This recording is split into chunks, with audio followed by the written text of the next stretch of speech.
One of the most influential figures in the Christian conservative movement mired in an alleged sex scandal. Welcome back to Gangster Capitalism, Season 3, Jerry Falwell Jr. and Liberty University. We got nothing to hide. We've operated a squeaky clean organization here for decades. Please listen and follow Gangster Capitalism, a presentation of C13 Originals, a Cadence 13 studio, available now for free on Apple Podcasts, Spotify, Odyssey, and wherever you get your shows. Jetta Cameron, John Ritchie. It is 94 WIP. Hey, Twitter poll question of the day. It's brought to us by the Casino at Delaware Park. You can book daily fee golf at Wake Lake Creek Country Club, located on the grounds of Delaware Park. Lottery agent for the Delaware Lottery. You must be 21 to play. Today's question, which position do you most want to see the Eagles target with the 12th pick of the first round of the NFL draft? 4 choices. A, cornerback. B, D lineman. C, offensive lineman. D, wide receiver. You can vote at Sports Radio WIP on Twitter. Also, I've got what I believe is an unbelievable fact about Eagles draft history. You might already know it. My guess is some people know it, but most people probably don't. When I stumbled into it this week, it shocked me. And what it is, we'll get to in just a moment. Let's go to the phones, and then we'll get to that fact. Bryce in Wilmington. Bryce, you're on WIP. Yo, guys, how you doing today? Doing well, Bryce. All right, so I had a quick realization today that I just wanted to get off my chest. Mm-hmm. Joe, you know how excited you get sometimes when you win in like a really tight hammer battle and you go nuts and call people jumping off? Yeah, well, that was Andy from Deptford, but yeah, for sure. How is that any different from Acuna staring at a 400-foot nuke for 30 seconds? Like, would you not do that if you had the ability to hit a 400-foot home run? Yeah, I'm a big believer that the way baseball is played and sports trivia on the radio are two different things. I get your point. You think there's a double standard here, and I see that it would appear on the surface to be a double standard, but they're two different games. That's fair, I guess, but still. I mean, let me, Bryce, let me ask you a question.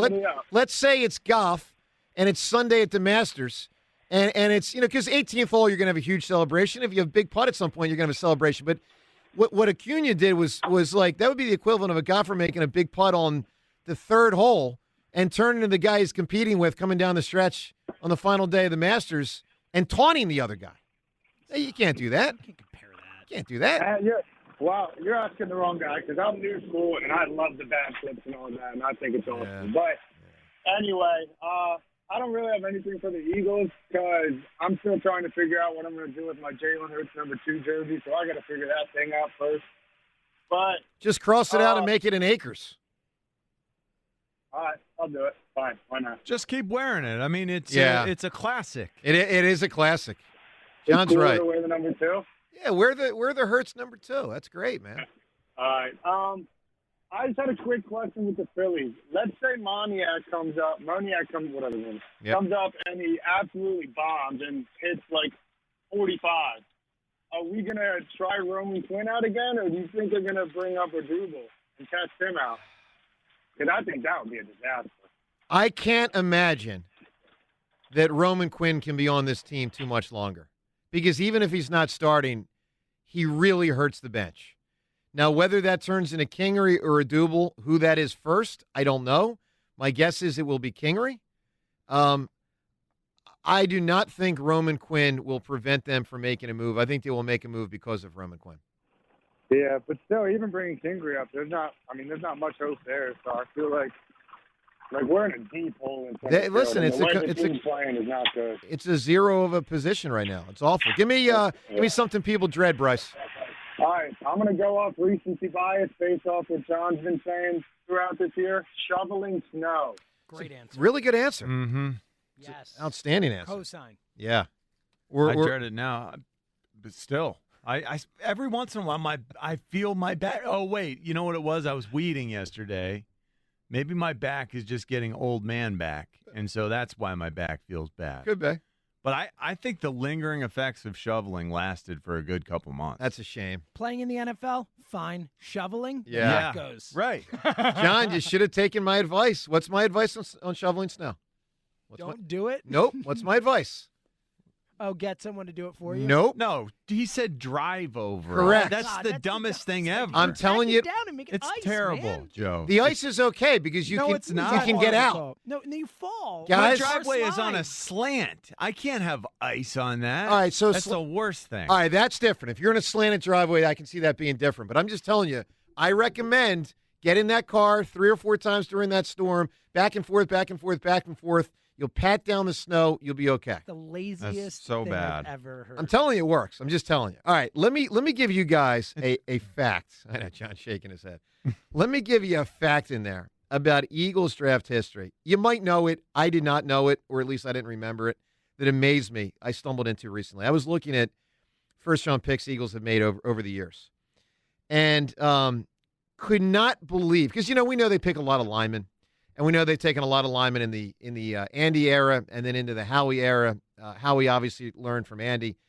And frankly, I don't think there's anything to really make as far as this next pick as it pertains to anything they did in the 90s.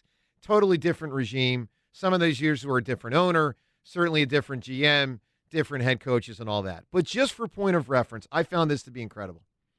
John, do you know, James, do you know, that looking at Eagles' first-round draft pick history, 20 of the last 27 Eagles first-rounders have been either an offensive or a defensive lineman. Wow. 20 out of 27. Oh, man. I could not believe it when I read that. I mean, I was looking at the picks, and I'm like, hold on, lineman, D lineman, O lineman, lineman. I was like, well, hold on, let me add this up. Now, let me just say this. You get there, there's 2 things I just got to throw in. That's if you count, and I think it's reasonable to count, Brandon Graham is a defensive lineman. I think you do. And Marcus Smith is a defensive lineman. I think both Definitely. do. Just remember, both had 3-4 capabilities and initially entered the Eagles as an outside linebacker, but that was just because they were playing at 3-4. Graham was a DN coming in. He was. Yeah. And Marcus Smith played both in college. Yeah. So, but, I mean, it's, guys, the only 7 non-linemen the Eagles have Rager, drafted. Aguilar, Wentz are the first 3 that Yep. pop right in my head. Yep. Plus, Macklin, Lito, Freddie Mitchell, and McNabb. Wow. So 2 quarterbacks, 3 receivers, 2 corners. And guys, Wow. this goes back to, I'm not making this up, this goes back to 1991. It's unbelievable. And and this is a cast of characters. And listen, you got your Lane Johnson hits, and you got a couple great ones. But think about this, since 91. McDougal's. Check this out, since 91. Antone Davis, Lester Holmes, Leonard Renfro, Bernard Williams, Yes. Mike Mamula. Now, Jermaine Mayberry was very good. Very good. John Harris, Trey Thomas was outstanding. Corey Simon was very good. They only got him on one He was good. one contract, though. He didn't get a second contract with the Eagles. McDougal, disaster. Sean Andrews, great, but got weird. Patterson, Bunkley. BG's been great. Danny Watkins, disaster. Fletcher's been tremendous. Lane Johnson's been outstanding. Marcus Smith. Derek Barnett's been a disappointment, although he can hang, but he's a disappointment. Andre Dillard. It's like 1 out of 3, 1 out of 4. John, 20 out of 27. Incredible, man. I was really shocked. I was really shocked to see that. It certainly suggests that they're sticking with their plan that has been in place for a while. Yeah. This is like the one area, I guess, that they've been consistent. I mean, they haven't always hit, but this is the foundation of the organization. I mean, it obviously is. Let's go to the phones, 215-592-9494. Talk to Mike in Berwyn. Mike, you're on WIP. Hey guys, how you doing today? Doing great, Mike.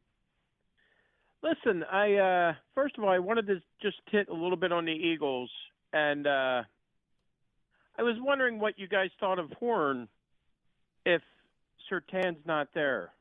Yeah, John. I want him. Yeah, John likes that idea a lot. He's talented. He's big. He's what is he? 6'1", I guess. Bigger for a corner.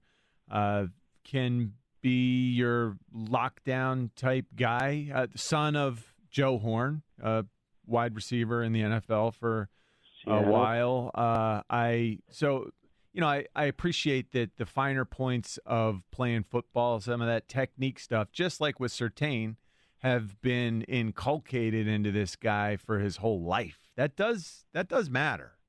I appreciate it. Yeah, he's good. He will press you. He will play physical and in coverage with you, and he's good. He's not like a guy who's going to come up and tough it out and be a run stuffer. But that's not really what you're looking for with with a cornerback. I need a guy who can cover, and he can cover, and he's big, and he helps us immensely. Okay. And then I have one point with the Phillies. Yeah. I know everybody's talking about center field, but what about a left fielder? Oh, Do you man. think it's possible we go out and get a left fielder? I mean, Not yet. I think listen, Mike, you got to solve center field before you start moving off of McCutchen. You just have to. But priority, first things first, is center. Yep. But could it be? Let me put it this way: when they a couple of years ago traded for Jay Bruce, could they make a move later this year for someone like that, especially a left-hander that could, you could just stick him out there in left field and create a platoon? I thought Jay Bruce was really good. He did a nice job for the Phils. He did. They could use another guy like that. I just think, Mike, they can't do that until they solve center field. Okay. Yeah, can't do it. But hopefully do it at some point. Mike, give me something people dread. We've had a lot of great answers here. What do people dread? Driving rush hour on the Schuylkill Expressway. John said it. Give me something else. Watching the closer for the Phillies come in. Okay. Hector. You got it, man. Phillies closer, Hector Neris. 2020 miss. Phillies bullpen would have been maybe a better answer, but, he goes closer, so there you go. Great answer. Stay with that one. Let's go to the phones. 215-592-9494. Talk to Kevin in Westchester. What's up, Kev? Hey, what's up, guys? How's it going? Going well, Kevin. Well, first off, that beat the Hammer's got to be reduced to a tie because I don't know how that guy gets Jackie Robinson's debut team, but not Andre Iguodala. I went back last week, Kevin, and listened to the guy last week, and he also had a similar, he completely missed one that was easy and got one that was harder. I can't remember. You know what? He got VJ Singh. He got VJ Singh. But Hold on. missed Jack Nicklaus. That's what it was. Missed the most Masters, but got VJ Singh.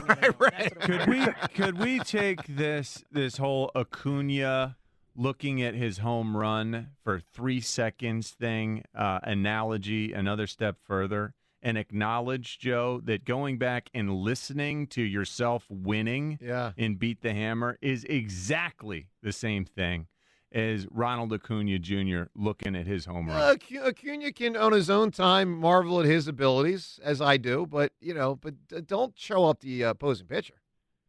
It's exactly the same concept. I'm troubled by this accusation. So I just wanted to talk a little bit about the NBA and sitting their stars in the regular season because they have no incentive to play them in the regular season until the playoff starts. Well, go ahead, Kevin. I was going to say, why haven't they even thought about give the first two teams a bye round? So here's why the bye doesn't work. I've heard people say it. Here's to me the deal with the bye. First off, the only way you do a bye is if you expand the playoffs, which, by the way, they already did this year with this Mickey Mouse 7 through 10 garbage seeding issue. Playing games. That's total nonsense, and it's a way to expand the playoffs without admitting they're expanding the playoffs. The reason the bye is irrelevant in basketball, number one seed is going to beat the 8 seed. Just is. Look at the Mavericks and the Warriors. I get it. It's happened, I think, 3 times. It's not happened enough to be a threat. No one's threat. The Sixers and Nets aren't threatening to lose to the 8 seed. They're just not. Here's, Kevin, the better solution, I believe, and I laid this out yesterday. The team with the better record come postseason every round, maybe with the exception of the NBA Finals, gets to host 5 out of the 7 games at home. So I need Brooklyn 2 days ago, when that game's going to get played, I want them to know that if they don't play and they lose the game and the Sixers win the number 1 seed, the Sixers get 5 of the 7 games at the Wells Fargo Center. And let's see if Kevin Durant and Steve Nash and the general manager of the Nets make the same decision to sit Kevin Durant. I think that would have a very strong effect. I think that would work, too. I think anything's better than what they got now. Well, they got to do something. Got to do something. Yeah, I mean, even though you said the one seed, no one wants to watch the one seed beat the 8 seed. They're going to win them regardless. Why not just put the 1 seed in the next round and the 2 seed in the next round? Yeah, but now you're putting the 9th and 10th seeds in the playoffs. I mean, at some point here, the regular season. Well, why not do that? Because the owners want the money that comes from playing the games. Yeah, Kevin, give me something people dread. I mean, I don't know one person in the world that doesn't dread this. A hangover. Not a bad answer, Kevin. Yeah. I mean, you have fun while you have fun, but you know you're going to pay the price the next day. John, the idea I laid out yesterday. Speaking of that, I watched Queen's Gambit. Oh, what'd you think? Oh, I thought it was really good. It's outstanding. Yeah. I did not expect to ever go there, but I kept hearing about it. Yep. Nice. And, yeah, I didn't know what it was initially. I thought maybe it was a movie, but there were 7 episodes. It was sort of a strange It's unique idea. It is. It's a different sort of thing. that they're doing more now. You see more of these like little almost mini-series type things. And at the beginning, I didn't know, like, am I watching a true story here? Like, what exactly is this? I agree with you.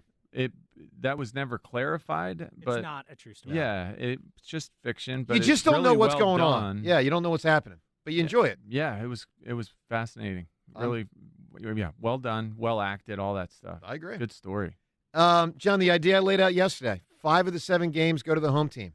Thumbs up or thumbs down? If you're on the NBA Board of Governors and this is in front of the table, it's on the table for next year. 5 of the 7 home team top seed gets it. I don't mean one gets it versus 2. I mean every round, better seed gets it. I guess I'm okay with it. I think it's pretty extreme. I don't think you can do that for the finals. I agree with you when James said that yesterday. I would be okay with not doing it for the finals, but I'll tell you what, man. I really think it would get teams to play players. I honestly think Kevin Durant would play in that game 2 days ago if they knew 5 of the 7 games. And again, thinking not so much this year where maybe there'll be 8,000 people, maybe more come June in the playoffs, but like 20,000 people in an arena. If there's 20,000 people in an arena and you got to face 5 of the 7 at that other team spot, I think Kevin Durant's playing in that game.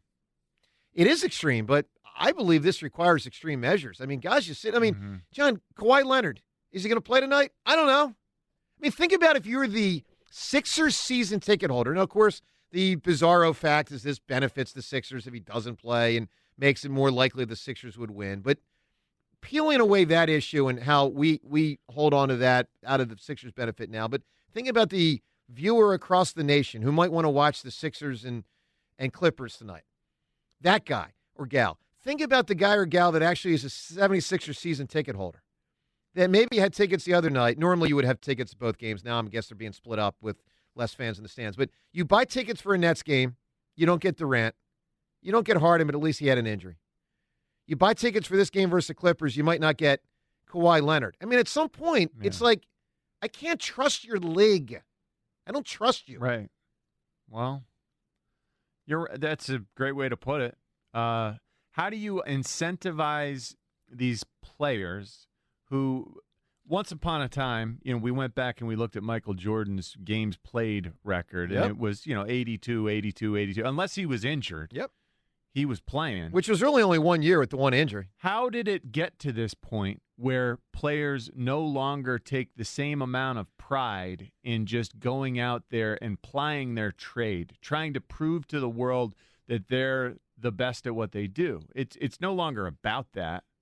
It's about self-promotion. It's about It's also about self-preservation. I will say they're afraid of injury. Self-promotion and self-preservation. Yeah. Where once upon a time you didn't think about getting injured because that made you more likely to get injured. That was the line. You don't think about it. You just tough it out through it. How did we get so far away from I'll answer the question. These ideals? It started with Pop giving rest to Tim Duncan. And the Spurs continue to be successful in the playoffs with an aging Duncan still effective. And other teams said, oh, well, that's interesting. Hey, they're sitting their guy from time to time. Let's start sitting our guy. So teams started sitting guys. Then the players got used to it. So they got used to it, and then it just comes with the territory. Now, for what it's worth, baseball sits players. It's double the schedule. It's 162 games. They play every day. I mean, a guy like Barry Bonds, if you go back and look at Bonds near the end, he would sit he would probably sit at least once a week, close to that maybe. He was sitting a lot. But, so there's something to be said for the occasional sit. It's just that it's happening too much in the NBA. It's gotten to the point of absurdity. And I'm telling you, I really take this Kawhi thing. Now, why is it that everything has just gotten easier? It's based on just like comfort it's for awful. these guys. It's awful. And, but John, I'll apply. Let's take the Kawhi thing. Now, this is a different year because LeBron's out. The Lakers aren't going to be the number 1 seed. I guess it's going to be Utah. There's a couple teams. Phoenix is up there. I don't think you fear them as much as LeBron. But let's just say, for hypothetical sake, it was a normal year and LeBron was the 1 seed in the West, okay? Is Kawhi Leonard really going to sit out if he knows he's got to go face LeBron? Now, it's the same arena. It's a little different. But with 20,000 Laker fans instead of 20,000 Clipper fans. 5 of the 7 games. I believe that Kawhi would be more inclined to play. And by the way, if he's not, if I'm an owner, I'm less inclined to want him on my team because now I need that guy. I'm going to lose in the playoffs. I'm just going to. So now I'm putting players in a position, do you want to be a champion or do you want to be a great regular season player who takes 15, 20 games off? I'm telling you, I think it solves a lot of problems. Can I throw one more tiny idea at you that you could even do in concert with this? Go for it. It's not as extreme. But what about with max contracts being tied to it, with all this stuff? What about saying you can't be on an all-NBA team unless you play 65, 70 games? You can't be the MVP unless you play 70 games or whatever. Yeah. Attaching to that, and that, especially for the best players in the world, that's them, right? That's very interesting. I think that's great. Yeah. Now, I will say, I like that, James. I like at least considering it. Let me put it that way. A lot of what we are talking about probably would need to be approved by the Players Association. Course, yeah. And I don't expect that they would be into improving it. But see, here's the thing. The next time the CBA comes around, I need Adam Silver to go into the negotiation with this kind of stuff in mind. They've got to enact change. It is disgraceful if you're a Sixers fan that bought tickets to see Durant last game and Kawhi Leonard tonight, 2 out of 3 times, 2 games in a row you go down there if you don't see the guy. That's a disgrace. It's a disgrace. Yeah. Now, I'm not saying Kawhi's out. We don't know yet. I'm just saying we know there's a possibility he will be. How did they, along similar lines, tying in Queen's Gambit, how did they decide who was black and who was white? Was it just the hand pick at the beginning? I think so. Because then in the tournaments, they knew ahead of time who was black and who was white, remember? I think in the tournaments, they rotate. Like you play a game as white, you play a game. I'm not 100% sure about that. Yeah, I'm not certain either. Joe DeCamera, John Ritchie, if you want to weigh in on this NBA issue, and it is an issue, certainly you can do so. Also, up ahead next, $1,000. Your chance to win $1,000 on the line. Your opportunity to win it. Stay tuned. Joe DeCamera, John Ritchie on WIP. Sometimes a single click on the internet can change your life forever. I'm Elle Fanning, and welcome to One Click, a documentary podcast series that investigates a lethal diet drug that has managed to reappear time and again with a trail of death behind it. Listen and follow One Click, a presentation of C13 Originals, a Cadence 13 studio, in association with Vespucci and Llewellyn Pictures. Available now on Odyssey, Apple Podcasts, or wherever you get your podcasts. For the ones who know safety isn't a catchphrase, it's a culture. And the ones who help make sure everyone makes it home safe. For the safety-minded who watch everyone's backs, Grainger offers supplies and solutions for every industry, as well as safety assessments and training to keep your facilities safe and your people safer. Call, click Grainger.com, or just stop by. Grainger, for the ones who get it done.